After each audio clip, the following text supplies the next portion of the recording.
Agro ज्ञान classes YouTube channel पर मैं आपका हार्दिक स्वागत करता हूं। My self Pramod Beniwal, your biology lecturer. देखिए, हम आज जो जेट का जो बायोलॉजी वाला पोर्शन है उसके बारे में डिस्कस करेंगे। तो देखिए, सबसे पहले तो आपको पता ही है कि अगर हम जेट एग्ज़ाम की बात करें तो जेट एग्ज़ाम जो है वो राजस्थान के अंदर जितने भी बीएससी एग्रीकल्चर या ग्रेजुएशन कॉलेज है उनके लिए एक एग्ज़ाम कंडक्ट किया गया है, जिसके अंदर क्या होता है कि जो गवर्नमेंट कॉलेज होते हैं तथा प्राइवेट एडेड कॉलेज होते हैं उन सभी का जो सीटें होती हैं वो इन्हीं एग्ज़ाम की जो वरीयता क्रम है, मेरिट लिस्ट है, उसी के आधार पर भरी जाती है। तो देखिए, जेट एग्ज़ाम के अंदर अगर हम बात करें तो यहाँ पर अगर एग्रीकल्चर, बायोलॉजी और केमिस्ट्री इन सभी सब्जेक्ट्स का जो वेटेज है वो एक समान रखा गया है। सभी सब्जेक्ट के जो हैं वो 40-40 क्वेश्चन जो है वो जेट एग्ज़ाम के अंदर पूछे जाते हैं। ये तो है एग्रीकल्चर साइड के बच्चों की बात। अगर मान लीजिए कोई बच्चा जीव विज्ञान संकाय यानी बायोलॉजी स्ट्रीम से है तो उसमें हम कह सकते हैं कि उनमें एग्रीकल्चर की जगह जो 40 क्वेश्चन हैं वो किसके आ जाते हैं, फिजिक्स के आ जाते हैं। तो देखिए, जो एग्रो ज्ञान क्लासेज जो यूट्यूब चैनल जो बनाया गया है वो स्पेशली एग्रीकल्चर के बच्चों के लिए है। तो यहाँ पर आपको एग्रीकल्चर, केमिस्ट्री और बायोलॉजी की जो क्लासेज हैं वो नियमित रूप से मिलेंगी। तो देखिए, जो मेरा जो यहाँ पर जो बायोलॉजी का कुछ पोर्शन है जो कि मैं यहाँ पर डील करूँगा आपके साथ, सभी स्टूडेंट्स के साथ डिस्कस करूँगा। तो हम आज मेनली हम किसकी बात करेंगे, बायोलॉजी की ही बात करेंगे। तो देखिए, जो बायोलॉजी है, बायोलॉजी के अंदर क्या होता है, 40 क्वेश्चन आपसे पूछे जाएंगे और इन 40 क्वेश्चन के अंदर कौन कौन से टॉपिक्स हैं, कौन कौन सी यूनिट्स आपके सिलेबस में दी गई हैं, उनमें किस प्रकार के क्वेश्चन पूछे जाएंगे, वो सभी हम आज डिस्कस करेंगे। तो देखिए, जो जेट का जो एग्ज़ाम है उसके अंदर जितने भी क्वेश्चन होते हैं वो ऑब्जेक्टिव पैटर्न पर आधारित होते हैं, यानी जिसके अंदर से आपको 4 ऑप्शन दिए जाते हैं, जिसमें से आपको एक ऑप्शन जो करेक्ट ऑप्शन होता है उसको सेलेक्ट करना होता है। अगर उसमें किसी भी प्रकार की गलती होने पर उसमें नेगेटिव मार्किंग का भी प्रावधान किया गया है। तो देखिए, जो भी आप क्वेश्चन पुटअप करते हैं आपके सामने, तो उस क्वेश्चन को आप जब सोल्व करते हैं तो उसके अंदर कहीं ना कहीं कुछ गलतियां होने की क्या होती है, चांसेस होते हैं, कुछ गलती होने के क्या होते हैं, चांसेस होते हैं। उन्हीं पर आपको सबसे पहले क्या होता है, कंट्रोल करना होता है। तो जेट एग्ज़ाम में जो है आपको सिलेक्शन के लिए सबसे पहले तो ज़्यादा से ज़्यादा क्वेश्चन प्रैक्टिस जो है उस पर आपको ध्यान देना पड़ेगा, क्योंकि आपको पता है कि जो 11वीं और जो 12वीं है, चाहे वो एग्रीकल्चर हो, चाहे वो आपका बायोलॉजी वाला पोर्शन हो, चाहे वो केमिस्ट्री का पोर्शन हो, उस 11वीं और जो 12वीं का पोर्शन है उसी को ही विस्तृत रूप में हम जेट एग्ज़ाम के अंदर हमें देखने को मिलता है। यानी हम कहें तो जेट एग्ज़ाम के अंदर ऐसा कोई भी टॉपिक नहीं है जो आपकी 11वीं या 12वीं से रिलेटेड न हो। लेकिन एग्रीकल्चर के जो बच्चे हैं, जैसे एग्रीकल्चर बायोलॉजी अलग है, एग्रीकल्चर की जो केमिस्ट्री है वो अलग है, बायोलॉजी वाले बच्चों की जो बायोलॉजी है वो अलग है, केमिस्ट्री है वो अलग है। इसलिए हम कह सकते हैं कि जो बायोलॉजी का कुछ पोर्शन है वो कुछ एग्रीकल्चर से इंस्पायर्ड है और कुछ बायोलॉजी स्ट्रीम से क्या है, इंस्पायर्ड है।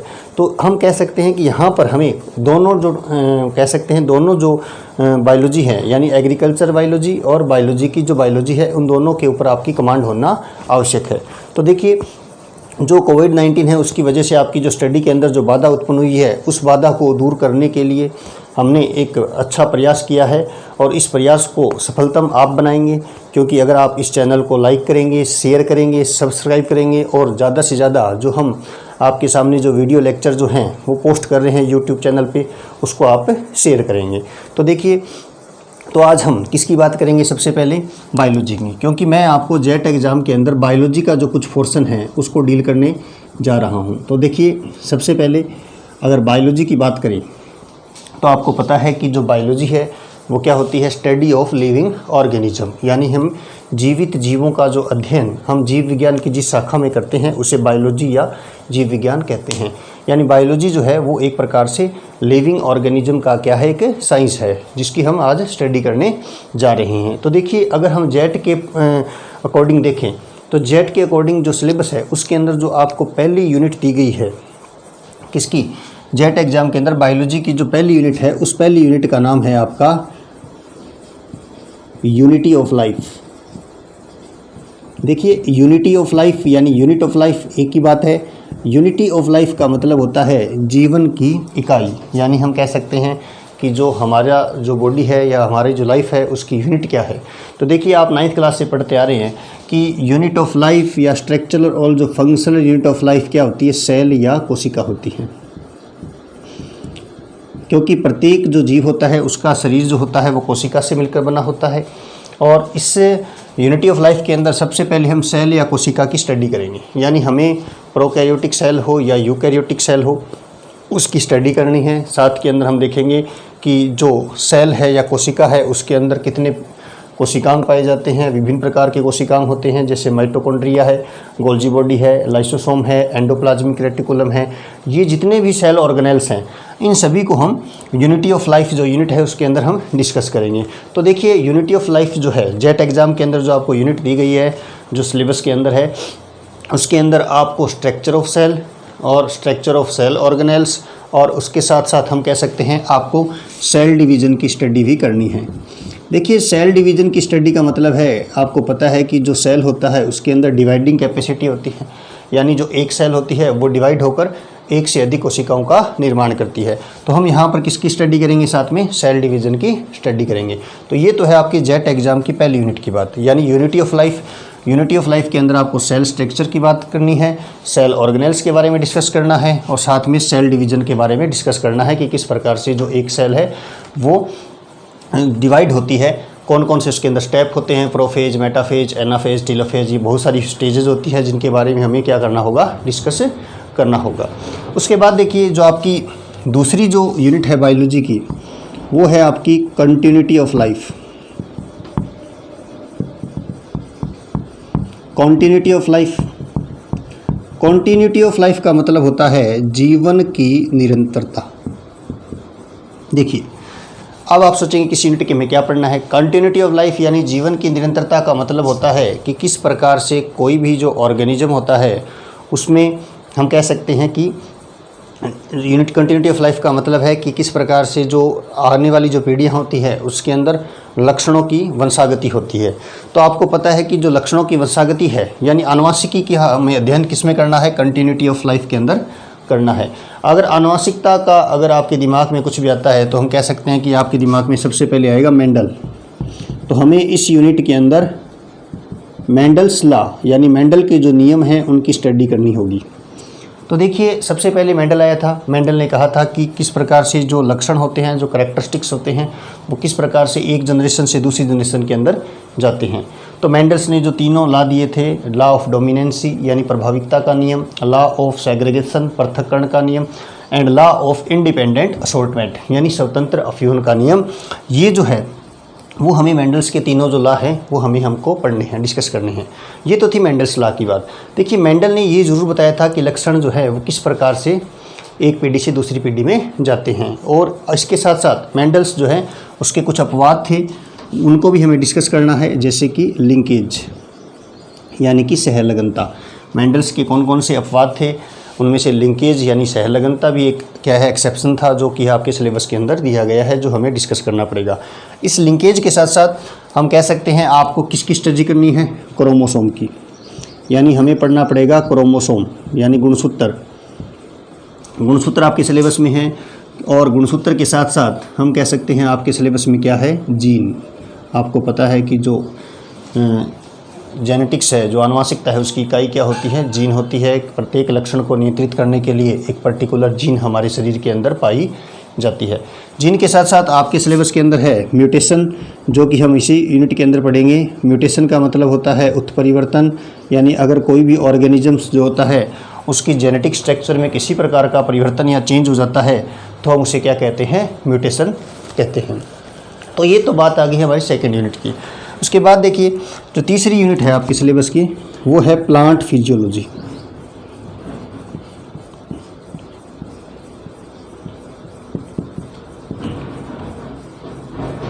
प्लांट फिजियोलॉजी यानी पादप कार्यकी। पादप कार्यकी का मतलब होता है, पहली बात है फिजियोलॉजी। फिजियोलॉजी का मतलब होता है कि बॉडी के अंदर जितने भी फंक्शन होते हैं उन्हें हम क्या कहते हैं, उनकी स्टडी को हम बोलते हैं फिजियोलॉजी।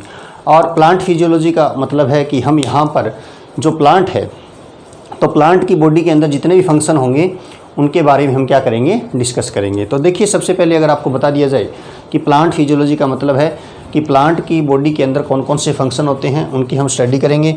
तो सबसे पहले देखिए आपको क्या पढ़ना है, आपको पढ़ना है plant water relation. Plant water जो रिलेशन है इसका मतलब है यहाँ पर कि प्लांट वाटर रिलेशन के अंदर हम कह सकते हैं कि जो प्लांट होता है उस प्लांट के अंदर किस प्रकार से जल का अवशोषण होता है उसकी स्टडी हमें करनी है। और इसके अंदर हम विभिन्न प्रकार की प्रोसेस होती है जो कि प्लांट वाटर रिलेशन के अंदर हमें पढ़नी है, जैसे कि डिफ्यूजन यानी विसरण, ऑस्मोसिस यानी कि प्रासरण, डीपीडी यानी कि विसरण दाब न्यूनता, वो जो सारी चीज़ें हैं वो आपको यहाँ पर पढ़नी है। इसके साथ देखिए प्लांट फिजियोलॉजी के अंदर आपको पढ़ना है प्लांट न्यूट्रिशन। प्लांट न्यूट्रिशन यानी पादपों के अंदर पोषण जो है उसके अंदर आप देखेंगे कि विभिन्न प्रकार के न्यूट्रिएंट्स होते हैं, कुछ अल्प मात्रा के अंदर आवश्यक होते हैं माइक्रो न्यूट्रिएंट्स जिसको बोलते हैं, कुछ अधिक मात्रा में आवश्यक होते हैं जिन्हें हम क्या कहते हैं मैक्रो न्यूट्रिएंट्स कहते हैं, जिनकी स्टडी आपको यहाँ पर करनी है। साथ साथ में इसी यूनिट के अंदर आप पढ़ेंगे फोटोसिंथेसिस। फोटोसिंथेसिस यानी कि प्रकाश संश्लेषण, जो कि हमारे संजय सर जो हैं बायोलॉजी लेक्चरर जो कि फोटोसिंथेसिस अभी पढ़ा रहे हैं, क्योंकि बॉटनी का जो कुछ अधिकांश पोर्शन या हम कहें कि पूरा जो बॉटनी का पोर्शन है वो हमारे संजय सर डील करते हैं। मैं आपको जो जूलॉजी का पोर्शन है वो हम डील करता हूं। तो यहाँ पर फोटोसिंथेसिस आपके अभी स्टार्ट हो चुका है, उसके 1 या 2 वीडियो लेक्चर अभी आ चुके हैं और आगे भी कंटिन्यू आते रहेंगे। तो प्रकाश संश्लेषण जो है आपको सर ने डिटेल में बताया है कि किस प्रकार से जो प्लांट होते हैं उनके अंदर फूड का सिंथेसिस होता है, तो उसे बोलते हैं फोटोसिंथेसिस। उसके बाद हम पढ़ेंगे प्लांट के अंदर क्या, रेस्पायरेशन यानी श्वसन। आपको पढ़ना है रेस्पायरेशन यानी पादपों के अंदर श्वसन जो है उसको आपको पढ़ना है। उसके बाद देखिए श्वसन के बाद प्लांट रेस्पायरेशन के बाद आपके सिलेबस के अंदर दिया गया है एंजाइम। एंजाइम यानी कि हम कह सकते हैं किसी भी रासायनिक अभिक्रिया को फास्ट करने के लिए, तीव्र करने के लिए जो भी कार्बनिक पदार्थ होता है उसे हम क्या कहते हैं, एंजाइम कहते हैं।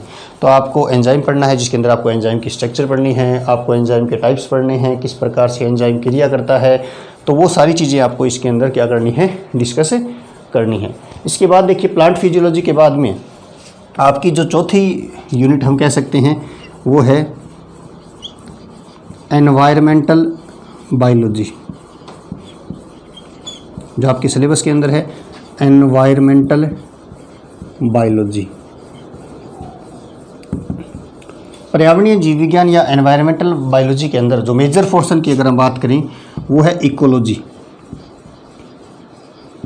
देखिए इकोलॉजी क्या होती है, इकोलॉजी होती है branch of biology which deals to the study of organism and their surrounding environment. यानी हम कह सकते हैं कोई भी ऑर्गेनिज्म यानी कोई भी जीव है उसके आसपास का जो एटमॉस्फेयर है, जो वातावरण है, उसके मध्य में क्या संबंध होता है, उसे हम क्या कहते हैं, इकोलॉजी कहते हैं। तो इकोलॉजी की स्टडी हमें किसके अंदर, किस यूनिट में करनी है, एनवायरमेंटल बायोलॉजी है, उसके अंदर आपको ये पढ़ना है। उसके बाद देखिए जैसे कि फूड चेन, खाद्य श्रृंखला जिसको आप बोलते हो, खाद्य जाल यानी कि फूड वेब, ये जो है वो भी आपको किस में पढ़नी है, एनवायरमेंटल बायोलॉजी के अंदर आपको ये चीज़ें पढ़नी है। साथ के अंदर आपको डिफरेंट ऑर्गेनिजम्स पढ़ने हैं, क्योंकि आपको पता है कि बहुत सारे जो ऑर्गेनिज्म होते हैं वो एंडेंजर्ड या क्रिटिकल एंडेंजर्ड स्पीशीज़ होती है जिन्हें रेड डाटा बुक के अंदर रखा जाता है। तो आपको रेड डाटा बुक के अंदर स्टडी भी करनी है, जिसके अंदर आप देखेंगे कि कुछ वैल्यूरेबल स्पीशीज़ होती है, कुछ एक्सटिंक्ट स्पीशीज़ होती है, कुछ एंडेंजर्ड स्पीशीज़ होती है। उन सारी चीज़ों को आप पढ़ोगे जो कि रेड डाटा बुक के अंदर आती हैं। फूड चेन यानी खाद्य श्रृंखला के अंदर आप देखेंगे किस प्रकार से प्लांट्स जो होते हैं उनके अंदर फूड का आगे से आगे क्या होता है, ट्रांसपोर्टेशन होता है। फूड वेव यानी कि जो फूड चेन्स होती हैं वो आपस में क्या होती है, इंटर रिलेटेड होती हैं। उसके बाद देखिए आपकी जो नेक्स्ट यूनिट है वो है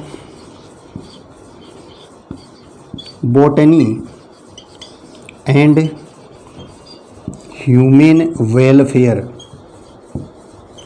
देखिए बॉटनी एंड ह्यूमन जो वेलफेयर है इसके अंदर क्या होता है, देखिए आपको पता है कि वनस्पति विज्ञान और ह्यूमन वेलफेयर यानी कि मानव का जो फ़ायदा, मानव जो है उसकी डेवलपमेंट, उनके फ़ायदे के लिए, उनके वेलफेयर के लिए, वो हमें इसके अंदर पढ़ना है। तो बॉटनी के अंदर जो जैसे पादप विज्ञान है उसके अंदर हमें कौन कौन सा फ़ायदा होता है, तो हम उसके अंदर विभिन्न प्रकार की क्रॉप्स पढ़ेंगे, और जैसे कि सीरियल्स होते हैं, खाद्यान्न जिससे आपको मिलते हैं, फ्रूट्स होते हैं, फल जिससे मिलता है, ठीक है, मेडिसिनल प्लांट्स होते हैं, औषधीय पादप होते हैं जिससे आपको मेडिसिन मिलती है। तो हम देख सकते हैं कि डिफरेंट जो प्लांट्स होते हैं वो बॉटनी एंड ह्यूमन वेलफेयर के अंतर्गत आते हैं। तो हम इनकी क्या करेंगे, स्टडी करेंगे। तो देखिए आप इसका स्क्रीनशॉट ले लीजिए, ठीक है।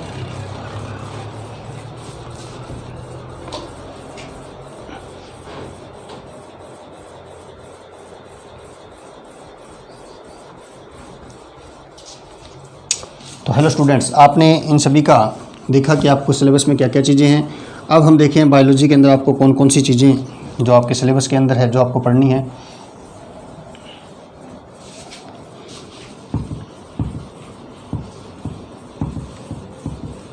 तो मैंने आपको बताया कि जो आपकी 5 यूनिट के बारे में हमने पढ़ लिया था। तो छठी जो यूनिट है आपकी, 6th जो यूनिट है आपकी, वो है आपकी इनवर्टिब्रेट। इनवर्टिब्रेट्स का मतलब होता है अकशेरुकी जंतु। इनवर्टिब्रेट्स यानी कि अकशेरुकी जंतु। देखिए आपको बता देता हूँ, जितने भी एनिमल्स होते हैं उनको हम 2 कैटेगरी के अंदर डिवाइड करते हैं, इनवर्टिब्रेट्स और वर्टिब्रेट्स। दोनों ही आपके सिलेबस के अंदर है। देखिए इनवर्टिब्रेट्स यानी अकशेरुकी जंतु वे होते हैं जिनके अंदर रीढ़ की हड्डी, वर्टिब्रल कॉलम क्या होती है, एब्सेंट होती है, उन्हें हम क्या कहते हैं, इनवर्टिब्रेट कहते हैं। तो इसके अंदर देखिए, इस यूनिट के अंदर सबसे पहले आपको पढ़ना पड़ेगा क्लासिफिकेशन ऑफ इनवर्टिब्रेट। सबसे पहले आपको पढ़ना पड़ेगा क्लासिफिकेशन ऑफ इनवर्टिब्रेट्स। और क्लासिफिकेशन ऑफ इनवर्टिब्रेट्स के अंदर आपको क्या क्या पढ़ना पड़ेगा, देखिए कि जैसे प्रोटोजोआ है, पोरीफेरा है, सिलेंट्रेटा है। इस प्रकार से आप देखेंगे protozoa, porifera, coelenterata, platyhelminthes, aschelminthes, annelida, arthropoda और मोलस्का, यानी बहुत सारे फाइलम हैं जिनके बारे में आपको स्टडी करनी है। तो सबसे पहले तो हम इस यूनिट के अंदर क्लासिफिकेशन ऑफ इनवर्टिब्रेट पढ़ेंगे। उसके बाद देखिए इसके अंदर क्या होता है कि जो ऑर्थोपोडा के अंदर एक इंसेक्ट ग्रुप होता है, इंसेक्ट क्लास होती है। तो आप इनमें इंसेक्ट को पढ़ेंगे, यानी हम इसे क्या पढ़ेंगे, इंसेक्ट कंट्रोल मेथड। क्योंकि आपको पता है कि जो क्रॉप प्लांट होते हैं, जो फसलें होती हैं, उनको क्या करता है, इंसेक्ट जो होते हैं वो क्या होते हैं, उनके लिए हार्मफुल होते हैं। तो हम क्या पढ़ेंगे, इंसेक्ट कंट्रोल मेथड पढ़ेंगे। साथ साथ के अंदर आप देखें, इसके अंदर आपको विभिन्न प्रकार के जो इंसेक्ट होते हैं उनकी स्टडी करनी है। जो इंसेक्ट आपके लिए बेनिफिशियल हो सकते हैं, हार्मफुल हो सकते हैं, उनके लाइफ साइकिल की बात करेंगे। तो इससे आपको पता चलेगा कि इनका कंट्रोल जो है वो आपके लिए काफ़ी क्या हो जाएगा, आसान हो जाएगा, इजी हो जाता है। तो ये तो है आपकी 6th यूनिट, इनवर्टिब्रेट यानी अकशेरुकी जंतु, जिसके अंदर क्लासिफिकेशन ऑफ इनवर्टिब्रेट यानी अकशेरुकी जंतु का वर्गीकरण पढ़ना है, कीटों के बारे में पढ़ना है और कीटों के नियंत्रण की विधियाँ पढ़नी है। जो आपकी 7th यूनिट है, 7th यूनिट है वो है आपकी वर्टिब्रेट्स। वर्टिब्रेट्स यानी कि हम कह सकते हैं कशेरुकी जंतु। और मैंने आपको बताया था कि कशेरुकी जंतु वे होते हैं जिनके अंदर क्या पाई जाती है, रीढ़ की हड्डी जिसके अंदर पाई जाती है। तो देखिए सबसे पहले वर्टिब्रेट्स या कशेरुकी जंतु के अंदर आप पढ़ेंगे nutrition in animal. Nutrition in animal यानी कि जंतुओं में पोषण। तो आपको पता ही है कि जंतु जो होते हैं वो विषमपोषी होते हैं, हेटेरोट्रॉफिक होते हैं और वो फूड के लिए किस पे डिपेंड होते हैं, प्लांट पे डिपेंड होते हैं। तो न्यूट्रिशन इन एनिमल्स के अंदर आपको डिफरेंट फूड कंपोनेंट्स के बारे में पढ़ना है, जैसे कार्बोहाइड्रेट है, विटामिन्स है, एंजाइम्स होते हैं, उनकी डेफिशिएंसी से कौन सी डिजीज़ होती है, वो सारी चीज़ें हमें इसके अंदर पढ़नी है न्यूट्रिशन इन एनिमल्स के अंदर। उसके बाद देखिए वर्टिब्रेट के अंदर आपको यहाँ पर क्लासिफिकेशन नहीं पढ़ना है, बट वर्टिब्रेट्स या कशेरुकी जंतु के अंदर कौन कौन से सिस्टम होते हैं वो आपको पढ़ने हैं। जैसे कि सर्कुलेटरी सिस्टम,